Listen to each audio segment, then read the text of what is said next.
Hello, my name is Jara, and welcome to Crown Me Monday.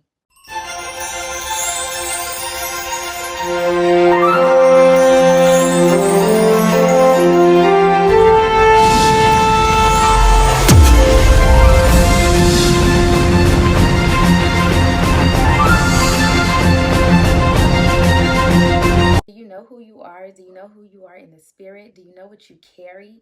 Do you know who you belong to? When I started asking myself these questions, that is when I had my aha moment. I started thinking, dang, the enemy is coming after me. There's just nothing I can get right. Slipping, falling, so much oppression, so much going on, so many crazy thoughts, so much stuff going on. And then I had to start thinking. I really started thinking, like, what is on my life? Who am I? Why is the enemy so pressed about me? I have to be carrying something. Yes, I have to be carrying something, because why does the enemy want to keep me down so bad? For I ain't even did nothing. I'm just trying to live my life quiet, peaceful. But the moment I pick up my Bible, the moment I begin to pray, the moment I begin to open my mouth and start declaring things unknowingly, because in my mind I don't even have the language for these things, but I just start doing it because the Spirit was having his way. And then it just seemed like, oh, boom, boom. Like when I'm doing nothing, I'm cool. But the moment I start moving, it's a problem. And so I started asking myself, I had to get smart. I started asking. I said, Lord, I said, girl, who are you? Who are you? What is the mission to keep you so quiet, to keep you down bad? What is the mission? As long as you is living life at the minimum, as long as you're doing a bunch of nothing, as long as you're wasting time, as long as you're not cognitive of what's going on in the spirit realm around you, you're cool. You're okay. You're not satisfied. You're not happy in life, but you're okay.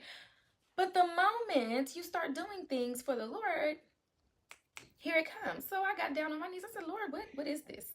Who am I? What's going on? I started putting pieces to the puzzle. There's more to life than this. I don't know everything. The way I think I know everything, I don't know everything. This can't be the end of the story. So then I started praying. One of the biggest things that I have learned to do as I started to grow in my spiritual growth is to ask the Lord for help. And that don't mean just running into the church thinking that the church is going to have all the answers for you, because yes, the church is hospital bay, but some of them people still getting worked on themselves. Actually, we're all getting worked on ourselves. That's why we're still here, because we have not met perfection yet.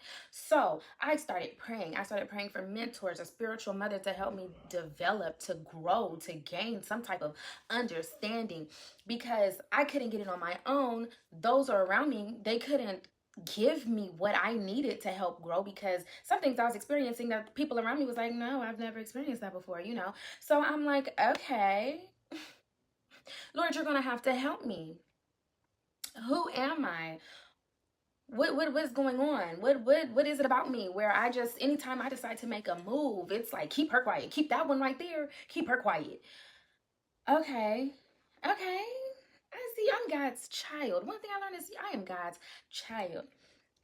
Every saint of God, every child of God, we all possess his power. We all possess a certain amount of grace on our lives that is going to tear the kingdom of darkness up. And that was one of the best things I could realize. That was one of the best things I could talk to Jesus about.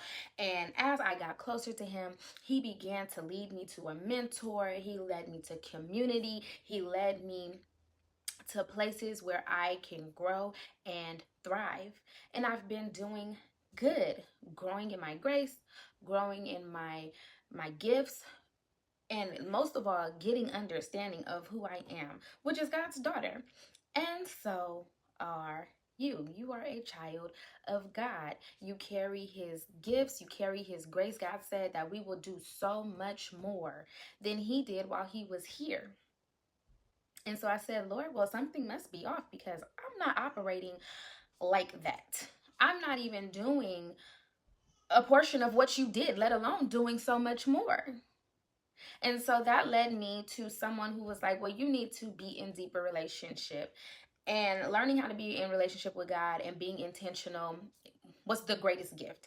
It's not just about going to church or singing in the choir or being on the usher board or whatever. I learned that being intentional, being at God's feet, reading his word, meditating on his word. That was something I really did not do, didn't really understand how to do, but I have learned how to meditate on his word and keep it in my heart, and just and oh my goodness, breaking down what I thought I knew, um how the traditional church taught things in the word, and then going back in the Bible and reading it for myself, because there are so many stories. If you go back and think about all the children Bible stories that we read, there are so many details that we learned that are not actually in the Bible, and then there's so many details about those stories that we did not learn that are actually in the Bible.